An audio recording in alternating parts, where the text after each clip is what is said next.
Praise the lord.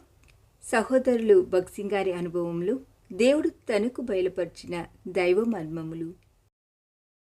పరిశుద్ధులు సంపూర్ణలగునట్లు కొందరిని అపోస్తలులను గాను, కొందరిని ప్రవక్తలను గాను, కొందరిని సువార్తికులను గాను, కొందరిని కాపరులను గాను, ఉపదేశకులను గాను నియమించెను. ఎఫెసీయులకు రాసిన పత్రిక 4:13. ఎఫెసీయులకు రాసిన పత్రిక 4:8-12 చూడుము. దీనిలో పరిపూర్ణమైన సంఘం ఏర్పడుటే దేవుని భారమని తెలియచున్నది.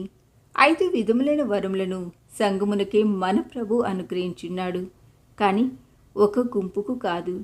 ఈ వరములను అడుగుట మన హక్కు.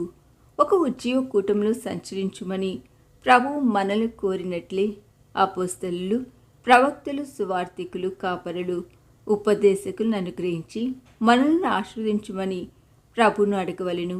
వీరందరూ కలిసి పనిచేసినప్పుడు గట్టి పునాది పైన విశ్వాసులు స్థిరపరచబడుదురు.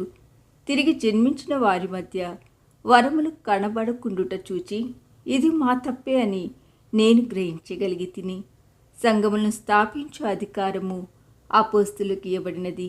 దేవునిచే పిలువబడిన వారిని పరిచర్య చేయుటకు వారు నియమితురు. దేవుని మనసును కనుగొని దానిని సంఘమునకు తెలుపువారే ప్రవక్తలు. అవిశ్వాసులకు వాక్యం బోధించి వారిని మారు మనసునకు, రక్షణకు నడిపించువారు సువార్తికులు. ఇది వారి ముఖ్యమైన బాధ్యత.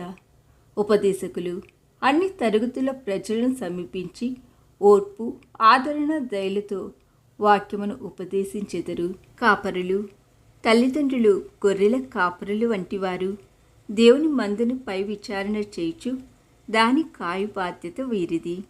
వేరుగానున్నప్పుడు కాక కలిసి పని చేసినప్పుడే పై వరములన్నీ ఫలభరితముగా నుండుట కనుకొందుము.